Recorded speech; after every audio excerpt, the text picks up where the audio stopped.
Rangatira, mai kātia, whainua mai, ki konei, ki Hongoeka pā. Pērere kei te whakaari mātou I taua paki waitara. Pērere ki te reo Pākehā ka marama ai te katoa. Kia ora te whānau. So this is Roku Popa, and we are doing a whakaari about the migration of Ngāti Rangatira coming from Kapia all the way to Hongoeka pā. If we go off a bit rangirua, we just made it up and we're just going to wing it. So, waki mai!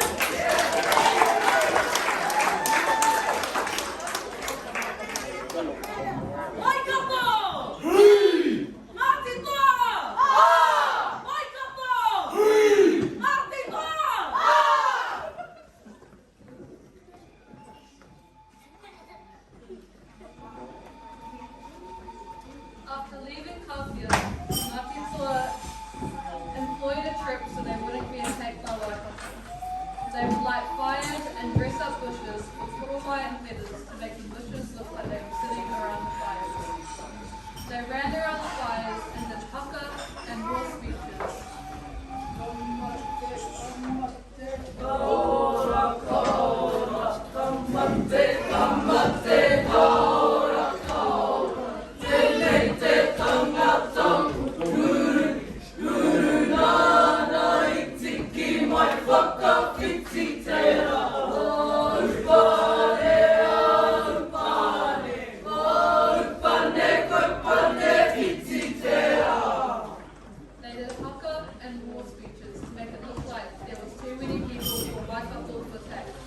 That is why the migration from Kapia to Ngāti is called Huinga Tanguwhakamoki.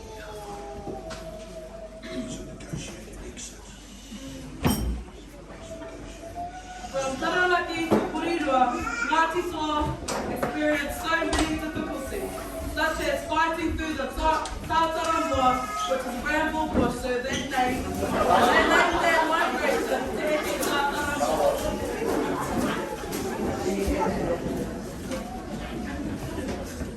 When they arrived here in Porirua, they named the whole migration Te Heke Marae. Our whare wānanga here at Hongoeka Marae is named after the epic migration from Kapia to Porirua called Te Heke Marae. Tihei!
And his voyages from Hawaii to Aotearoa, coming from Marae, Ngāti, and finding the This is ready for a couple of 1 minutes or so, so please stay with us. Thank you very much.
One of Aotearoa's troops went to son,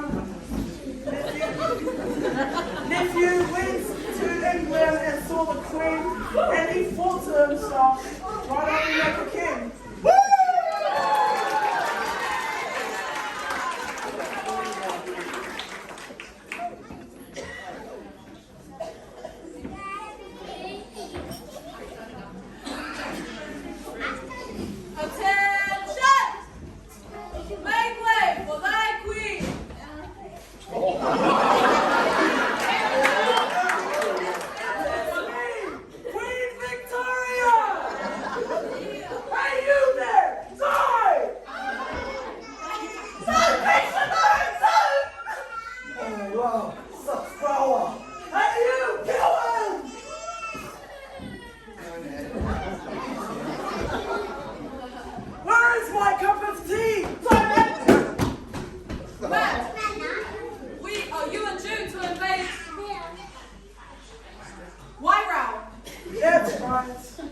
But don't forget to come through the cannon for the land.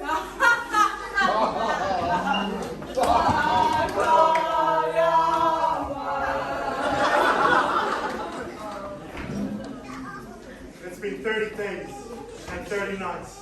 I've been sailing from London all the way back to Aotearoa, New Zealand.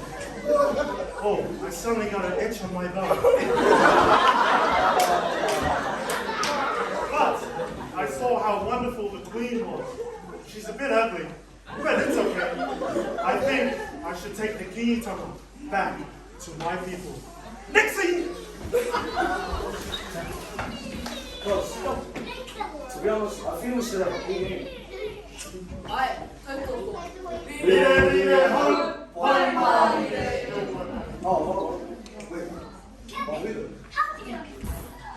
on the right side we have the Heart for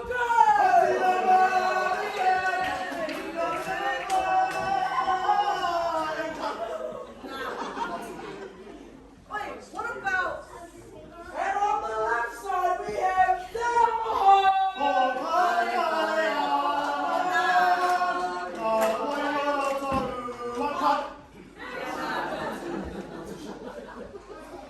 Hold on, I think I got it this time. And on the right side again, we have the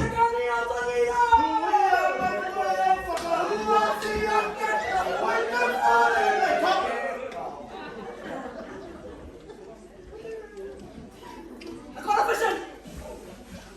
Tato told me in a dream that I should be king. Oh, yeah, no, I'm not too sure. I'll go check one off if you're safe. Hey, people, get me for a round. Hey, people, get me for a round.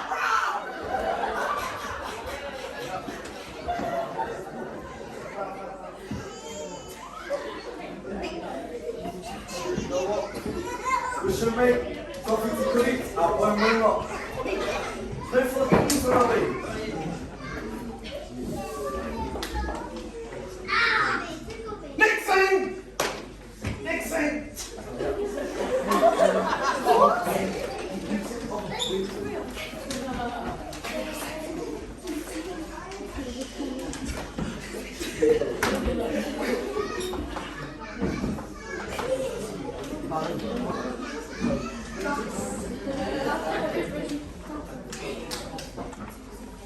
Make way for upward river. AKA for Dr. Developmental! For Dr. Developmental! Oh! Hey, wait! Martin! I don't care! I'm telling my dad on you. Come on, man! I will. Hey, Nanny, make me a cup of tea. Don't talk to me like that.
te o maroti o te mātai whakari. Te whakari ana mātai te tūtirahanga o te tātou nei whakanga, o te tātou nei Marae.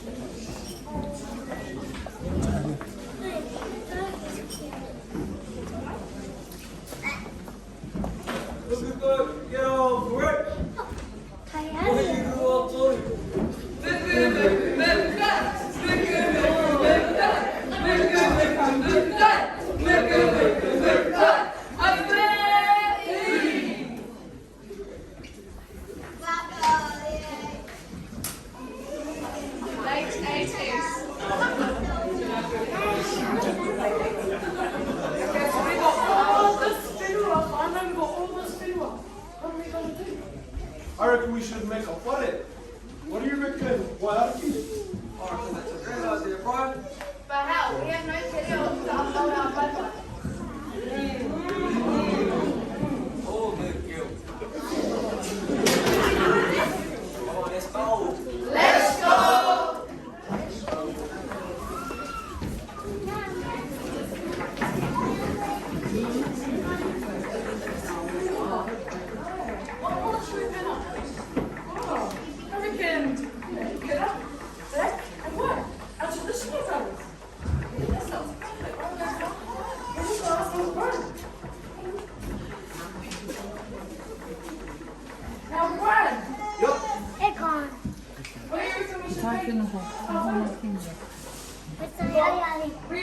Our killer, and we got Mike for our goal. Should we do that? Red, black, and white. Nah, I reckon we should use all the colours we can. All the colours. Yeah, what the colours of the rainbow? Yeah, we have.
Kia tika te whiriwhiri e koutou, e te rangatahi ko te mana a koutou tupuna. Kei roto tora i a koutou ringaringa whakairoiro ai ki a tiki te orana te mea. Kei te ahapoa kua wehe noa atu rātou i tēnei au. Kei konei tonu e tahi mahi o rātou. Ma roto rā i a koutou he tama, mā ka ora tonu mai rātou. Ina hanga ki a te tupuna whare nei, ki roto tora i a koutou. Mo te hau, ora he whakahoki mai i o koutou tupuna i te haupai. My heart swells as I recall those who have gone before, their memory to be immortalized within your lofty walls. O whae tupuna, your spirit poised, ready to unfold. Choose well, young people, the mana of your tupuna are in your hands to hold. Take comfort in knowing they wait, they watch, they hear, even though they've long since left this life. A part of them is always here. Though young people, they live on. Through your young people, they live So when you build this house, look within yourself for strength. Bring your tikana home.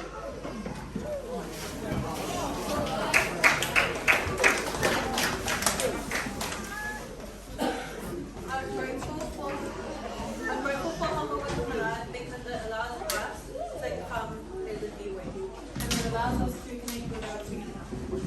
Waihoki, he ahu mō wai Whakangahau Rangatahi. Oh, get on work.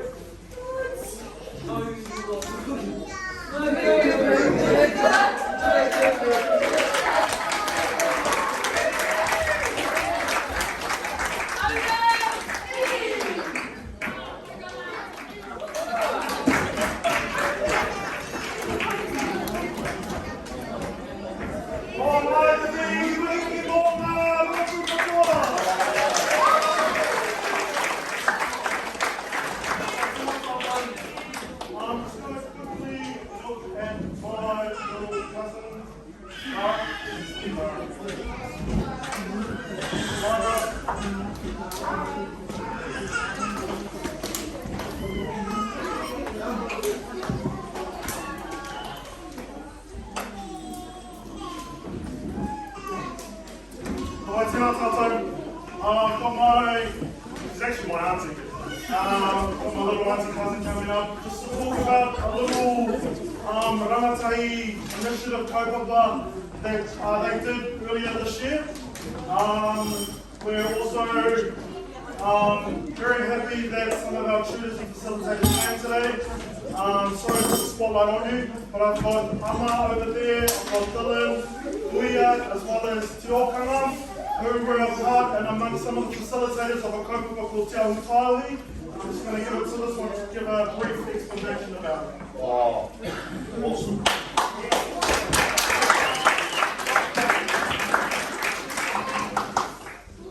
So in January, we embarked on a journey with our facilitators, and I know more that we're making tonight. But we learned more about ourselves and embraced performing arts, dance,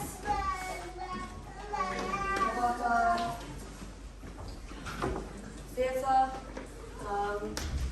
and other cultures. It was a cool experience, and we got to meet new people, make new friends, and they taught us a lot about ourselves we didn't know, which was very good. And a lot of new people came this year. Last year there was only like 20 of us, I'm pretty sure. And then this year a whole bunch of new people turned up, and it was really cool. We hired some kabaka, of course. They taught our iwi songs, and we got to teach it to new Rangatahi across Kururua, which was also good. And a couple of them ended up coming to the Rangatahi, which we are very grateful for, because it brings up the numbers and it means we keep coming back every year. And we're very grateful to our facilitators for all your time with us.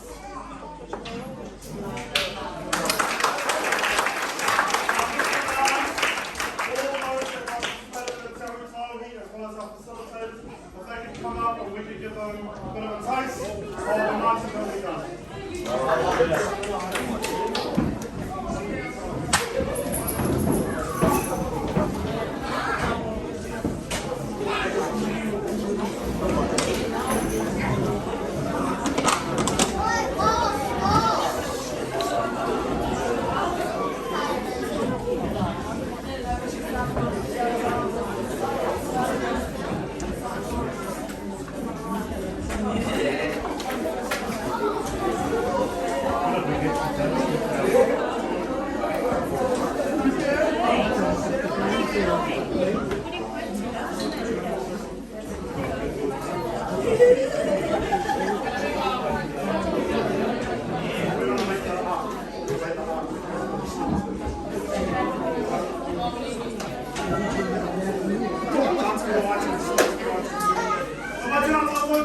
This song was called We Are Whirua. In this waiata, we sung 5 different languages: Māori, first, some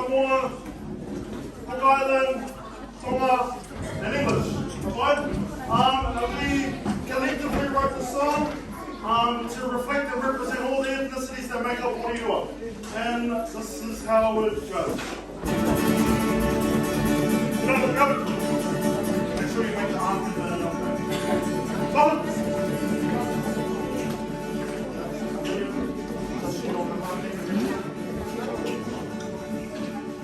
Aí eu vou irmão.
Whakapiri. Marina.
Marina, por favor.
Bye.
everyone else move back.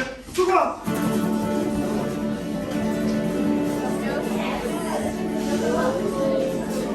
Waka hea kia Rangawā. Mo te wātai whae ki nei he kia tiko Ngāti Rangatahi. Mo te runanga o Ngāti tua Rangatira. The next song was composed collectively by the Rangatahi for a song called the Runanga of the Iwi. Let's song it like this. Kia koe whiri te ora. Yarite! Jambo!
Ātara no tātou te whare. I te timatanga o te hui koe kei tērā tā kea hau e mi atu ki tōku whānau. O te mutunga o te hui e me punua hau no te whānau te mi atu ki a kota. Heo no te tae te whēhe i ngā noi te aroha. Te tehi ki te tehi te pai o ngā watanga ko ki te aia hau i tēnei pō. Ore me mihi kaua tūrā kia koutou ngā kaiako. Me te ahua tangata, te ahua reka. O tēnei mea te noho tahi o te teina me te tuakana. Ki tau te tahi wairua tāne kaha I waina nui o koutou tamariki mā. Nō reira, a koe tai mai koutou I te timatanga o te hui ahi. Tere tere. Engari tēnei wā, kua whita whita tērā ahi. Hei kanaku, whita whita, a mo tēnei ahi kā o Ngāti toa. Nō reira ria ke tēnei, a kia koutou katoa. I haia koutou mā, a ngā kaiako, me te mohi o nei nāku ke koutou, e kore rawa e mihi ki au anoho. Engari, e tikana, anei o whaia, o kau mātua e tautu wana I a koutou I roto I ngā neke hanga whakamua. Nō reira, e I te mea, e aha, o tāku noi hopea, e tono atu ki tōku tuakana, a mai kara, kia tuku atu I tētahi karakia I whakakapi I tēnei wāhanga. Nō reira mea, kei tōku rangatira, e pai ana mau pēr, te karaki you're not going to get away with it that easily, hara mai koe, hara mai, I tuku I te karakia. Nō reira tātou te whānau, tēnā koutou, kia ora hui, hui mai tātou. Kia ora, brother. E koro. Tua ki au ki te mehi hoki, kia koutou. Ko kau ia mai tēnei kaupapa, I te hoka mai raro. O rongo ke ki te kōrero. O koutou mahi I tēnei wānanga, ki nā heke. I te heke mai raro.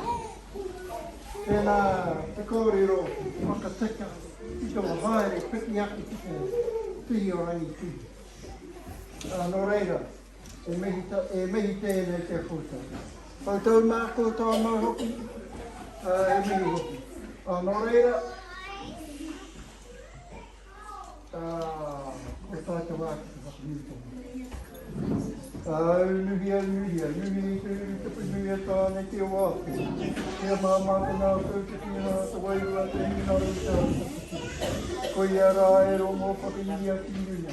Kia wākia, aira, tūwākia. Tutura ki te arongo. Huie,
tēnā koutou, tēnā tātou.